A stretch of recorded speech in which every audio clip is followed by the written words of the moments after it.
Harjas TV ਦੇਖ ਰਹੇ ਸਾਰੇ ਦਰਸ਼ਕਾਂ ਦਾ ਮੈਂ ਹਰਵਿੰਦਰ ਸਿੰਘ ਪ੍ਰੋਗਰਾਮ ਨਜ਼ਰੀਆ ਦੇ ਵਿੱਚ ਤੁਹਾਡਾ ਸਵਾਗਤ ਕਰਦਾ। ਖਬਰ ਹੈ ਜੀ ਅਮਰੀਕਾ ਤੋਂ।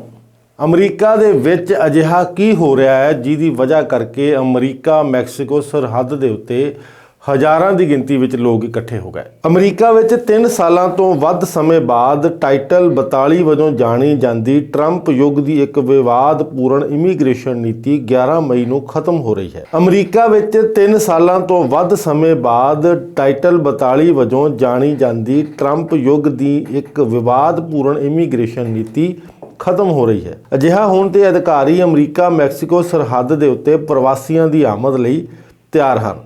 ਮੰਗਲਵਾਰ ਨੂੰ ਅਮਰੀਕਾ ਦੇ ਰਾਸ਼ਟਰਪਤੀ ਜੋ ਬਾਈਡਨ ਨੇ ਸਵੀਕਾਰ ਕੀਤਾ ਨੀਤੀ ਨੂੰ ਹਟਾਏ ਜਾਣ ਤੇ ਇਹ ਥੋੜੇ ਸਮੇਂ ਲਈ ਸਥਿਤੀ ਅਵਿਵਸਥਿਤ ਹੋ ਜਾਵੇਗੀ। ਇਸ ਨੀਤੀ ਨੂੰ ਕੋਰੋਨਾ ਮਹਾਮਾਰੀ ਦੇ ਦੌਰਾਨ ਡੋਨਾਲਡ ਟਰੰਪ ਦੀ ਸਰਕਾਰ ਵੱਲੋਂ ਲਾਗੂ ਕੀਤਾ ਗਿਆ ਸੀ। ਲੰਮੇ ਸਮੇਂ ਤੋਂ ਇਮੀਗ੍ਰੇਸ਼ਨ ਹਮਾਇਤੀ ਅਤੇ ਕੁਝ ਡੈਮੋਕ੍ਰੇਟਸ ਇਸ ਨੀਤੀ ਦੀ ਸਖਤ ਆਲੋਚਨਾ ਕਰਦੇ ਰਹੇ ਹਨ।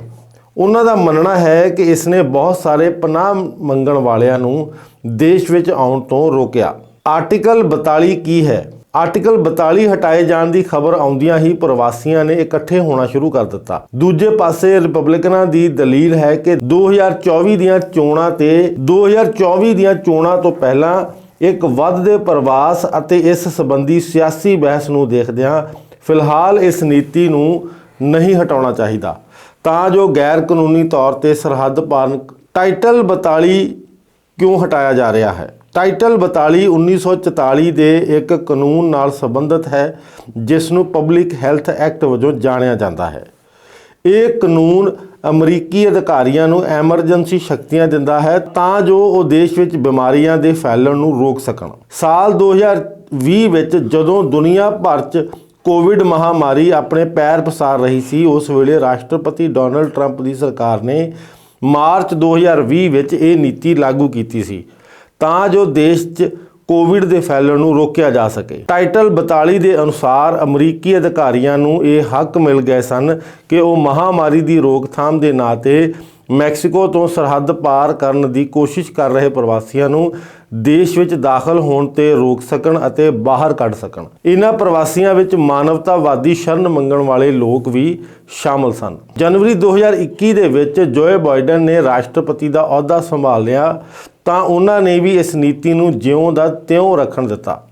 ਉਹਨਾਂ ਨੇ ਵੀ ਇਸ ਦੇ ਲਈ ਲੋਕਾਂ ਦੀ ਸਿਹਤ ਸੁਰੱਖਿਆ ਦਾ ਹਵਾਲਾ ਦਿੱਤਾ। US ਕਸਟਮਸ ਅਤੇ ਬਾਰਡਰ ਪ੍ਰੋਟੈਕਸ਼ਨ ਦੇ ਅੰਕੜਿਆਂ ਅਨੁਸਾਰ 2021-22 ਵਿੱਤੀ ਸਾਲ ਦੌਰਾਨ ਟਾਈਟਲ 42 ਨੀਤੀ ਦੇ ਤਹਿਤ 20 ਲੱਖ ਤੋਂ ਵੱਧ ਲੋਕਾਂ ਨੂੰ ਬਾਹਰ ਕੱਢਿਆ ਗਿਆ ਸੀ।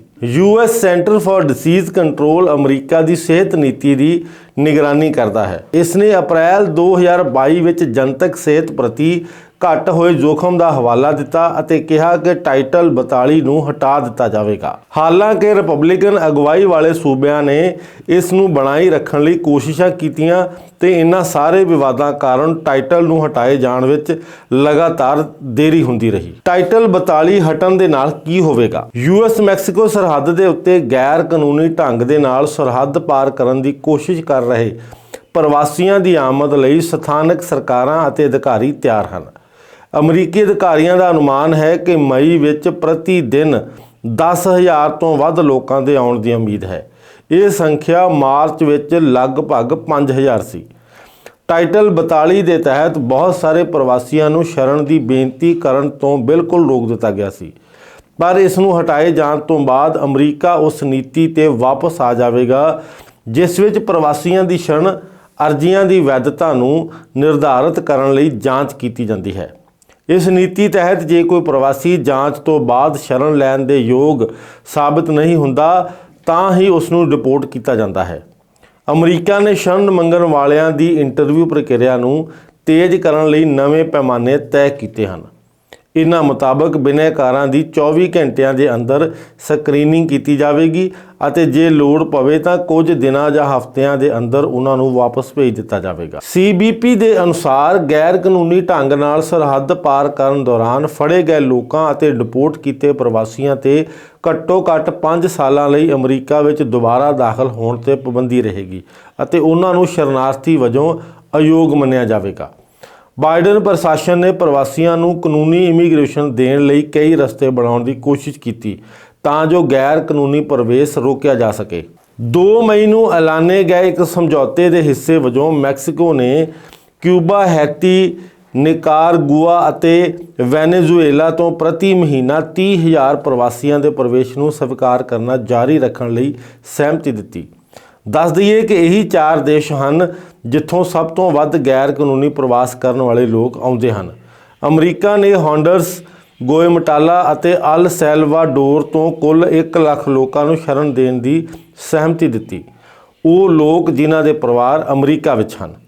ਅਮਰੀਕਾ ਕੋਲੰਬੀਆ, ਗੁਏਮਟਾਲਾ ਵਿੱਚ ਨਵੇਂ ਪ੍ਰਵਾਸੀ ਪ੍ਰੋਸੈਸਿੰਗ ਕੇਂਦਰ ਖੋਲ੍ਹਣ ਦੀ ਯੋਜਨਾ ਬਣਾ ਰਿਹਾ ਹੈ ਤਾਂ ਜੋ ਗੈਰ ਦਸਤਾਵੇਜ਼ੀ ਇਮੀਗ੍ਰੇਸ਼ਨ ਨੂੰ ਘਟਾਉਣ ਵਿੱਚ ਮਦਦ ਕੀਤੀ ਜਾ ਸਕੇ। ਅਮਰੀਕੀ ਅਧਿਕਾਰੀਆਂ ਨੇ ਕਿਹਾ ਕਿ ਉਹ ਪ੍ਰਵਾਸੀਆਂ ਨੂੰ ਗੈਰ ਕਾਨੂੰਨੀ ਢੰਗ ਨਾਲ ਪ੍ਰਵਾਸ ਕਰਨ ਵਿੱਚ ਸ਼ਾਮਲ ਅਪਰਾਧਿਕ ਨੈਟਵਰਕਰਾਂ ਦਾ ਵੀ ਪਤਾ ਲਗਾ ਰਹੇ ਹਨ। ਇਸ ਦੇ ਨਾਲ ਹੀ ਉਹ ਕੋਸ਼ਿਸ਼ ਕਰ ਰਹੇ ਹਨ ਕਿ ਜਿਨ੍ਹਾਂ ਦੇਸ਼ਾਂ ਤੋਂ ਪ੍ਰਵਾਸੀ ਆਉਂਦੇ ਹਨ ਉੱਥੇ ਲੋਕਾਂ ਨਾਲ ਸੰਪਰਕ ਕਰਕੇ ਉਹਨਾਂ ਨੂੰ ਸਹੀ ਜਾਣਕਾਰੀ ਮੁਹੱਈਆ ਕਰਵਾਈ ਜਾਵੇ। ਮੰਗਲਵਾਰ ਨੂੰ ਜਦੋਂ ਰਾਸ਼ਟਰਪਤੀ ਜੋ ਬਾਈਡਨ ਨੂੰ ਪੁੱਛਿਆ ਗਿਆ ਕਿ ਕੀ ਅਮਰੀਕਾ ਪ੍ਰਵਾਸੀਆਂ ਦੇ ਸੰਭਾਵਿਤ ਵਾਧੇ ਲਈ ਤਿਆਰ ਹੈ ਤਾਂ ਉਹਨਾਂ ਕਿਹਾ, ਅਸੀਂ ਉਹ ਸਭ ਕੁਝ ਕਰ ਰਹੇ ਹਾਂ ਜੋ ਅਸੀਂ ਕਰ ਸਕਦੇ ਹਾਂ। ਜਵਾਬ ਇਹੀ ਦੇਖਿਆ ਜਾਣਾ ਬਾਕੀ ਹੈ। ਵਧੇਰੇ ਪ੍ਰਵਾਸੀਆਂ ਦੇ ਆਉਣ ਨੂੰ ਦੇਖਦਿਆਂ ਅਤੇ ਸਥਿਤੀ ਨੂੰ ਕਾਬੂ ਕਰਨ ਲਈ ਸਰਹੱਦੀ ਸੁਰੱਖਿਆ ਨੂੰ ਵਧਾ ਦਿੱਤਾ ਗਿਆ। ਅਮਰੀਕੀ ਅਧਿਕਾਰੀਆਂ ਨੇ ਸੁਰੱਖਿਆ ਦੇ ਲਿਹਾਜ਼ ਦੇ ਨਾਲ ਸਰਹੱਦ ਤੇ 1500 ਵਧੇਰੇ ਫੌਜੀ ਤਾਇਨਾਤ ਕਰ ਦਿੱਤੇ ਤਾਂ ਜੋ ਆਵਾਜਾਈ, ਨਸ਼ੀਲੇ ਪਦਾਰਥਾਂ ਦੀ ਖੋਜ, ਡਾਟਾ ਐਂਟਰੀ ਅਤੇ ਵੇਅਰ ਹਾਊਸ ਦੇ ਕੰਮਾਂ ਦੇ ਵਿੱਚ CBP ਨੂੰ ਸਹਾਇਤਾ ਮਿਲ ਸਕੇ। ਹਾਲਾਂਕਿ ਇਹ ਕੋਈ ਨਵੀਂ ਗੱਲ ਨਹੀਂ। ਪਿਛਲੇ 22 ਸਾਲਾਂ ਚੋਂ 18 ਸਾਲਾਂ ਵਿੱਚ ਅਤੇ 2006 ਤੋਂ ਹਰ ਸਾਲ ਦੱਖਣੀ ਸਰਹੱਦ ਤੇ ਹੋਮਲੈਂਡ ਸੁਰੱਖਿਆ ਵਿਭਾਗ ਦੀ ਮਦਦ ਕੀਤੀ, ਪਰ ਰਾਜਨੀਤਿਕ ਸਪੈਕਟਰਮ ਦੇ ਦੋਵਾਂ ਪਾਸਿਆਂ ਦੇ ਸਿਆਸਤਦਾਨਾਂ ਨੇ ਬਾਈਡਨ ਪ੍ਰਸ਼ਾਸਨ ਦੁਆਰਾ ਸਰਹੱਦ ਤੇ ਫੌਜੀਆਂ ਦੀ ਤੈਨਾਤੀ ਦੀ ਨਿੰਦਾ ਕੀਤੀ। ਵਿਦੇਸ਼ੀ ਸਬੰਧਾਂ ਬਾਰੇ ਸੈਨੇਟ ਕਮੇਟੀ ਦੇ ਪ੍ਰਮੁੱਖ ਡੈਮੋਕ੍ਰੈਟਿਕ ਸੈਨੇਟਰ ਬੌਬ ਮੈਨੇਡੇਜ਼ ਨੇ ਕਿਹਾ ਕਿ ਫੌਜੀਆਂ ਦੀ ਤੈਨਾਤੀ ਸਿਰਫ ਇਹ ਸੰਕੇਤ ਦਿੰਦੀ ਕਿ ਪ੍ਰਵਾਸੀ ਇੱਕ ਖਤਰਾ ਹਨ ਜਿਨ੍ਹਾਂ ਨੂੰ ਕਾਬੂ ਕਰਨ ਲਈ ਸਾਡੇ ਦੇਸ਼ ਦੀਆਂ ਫੌਜਾਂ ਦੀ ਲੋੜ ਹੈ। ਸੱਚਾਈ ਤੋਂ ਵੱਧ ਕੇ ਕੁਝ ਵੀ ਨਹੀਂ ਹੋ ਸਕਦਾ। 8 ਮਈ ਨੂੰ Texas Republican governor Greg Abbott ਨੇ ਰਣਨੀਤਿਕ ਸਰਹੱਦੀ ਫੋਰਸ ਦੀ ਇੱਕ ਪਾਸੜ ਤੈਨਾਤੀ ਦਾ ਐਲਾਨ ਕੀਤਾ। ਇਸ ਘੋਸ਼ਣਾ ਦੇ ਦੌਰਾਨ ਕਿਹਾ ਕਿ ਜੋ ਬਾਈਡਨ ਨੇ ਆਪਣੀਆਂ ਖੁੱਲ੍ਹੀਆਂ ਸਰਹੱਦੀ ਨੀਤੀਆਂ ਤਹਿਤ ਸਰਹੱਦ ਨੂੰ ਸੁਰੱਖਿਅਤ ਕਰਨ ਦੀ ਸਾਡੀ ਸਮਰੱਥਾ ਵਿੱਚ ਰੁਕਾਵਟ ਪਾਈ। ਟਾਈਟਲ 42 ਅਤੇ ਅਮਰੀਕਾ ਦੀ ਸਿਆਸਤ ਦੇ ਵਿੱਚ ਇਹ ਮੁੱਦਾ ਸੰਭਾਵਤ ਤੌਰ ਤੇ 2024 ਦੀਆਂ ਰਾਸ਼ਟਰਪਤੀ ਚੋਣਾਂ ਦੇ ਵਿੱਚ ਇੱਕ ਮਹੱਤਵਪੂਰਨ ਭੂਮਿਕਾ ਨਿਭਾਏਗਾ। ਬਹੁਤ ਸਾਰੇ ਅਮਰੀਕੀਆਂ ਨੇ ਸਰਹੱਦ ਅਤੇ ਅਮਰੀਕੀ ਇਮੀਗ੍ਰੇਸ਼ਨ ਨੀਤੀ ਬਾਰੇ ਚਿੰਤਾ ਪ੍ਰਗਟ ਕੀਤੀ। ਹਾਲਾਂਕਿ ਸਾਬਕਾ ਰਾਸ਼ਟਰਪਤੀ ਅਤੇ 2024 ਦੀਆਂ ਚੋਣਾਂ ਦੇ ਦਾਅਵੇਦਾਰ ਡੋਨਾਲਡ ਟਰੰਪ ਨੇ ਟਾਈਟਲ 42 ਨੂੰ ਆਪਣੀ ਸਭ ਤੋਂ ਸਫਲ ਨੀਤੀਆਂ ਵਿੱਚੋਂ ਇੱਕ ਦੱਸਿਆ ਸੀ।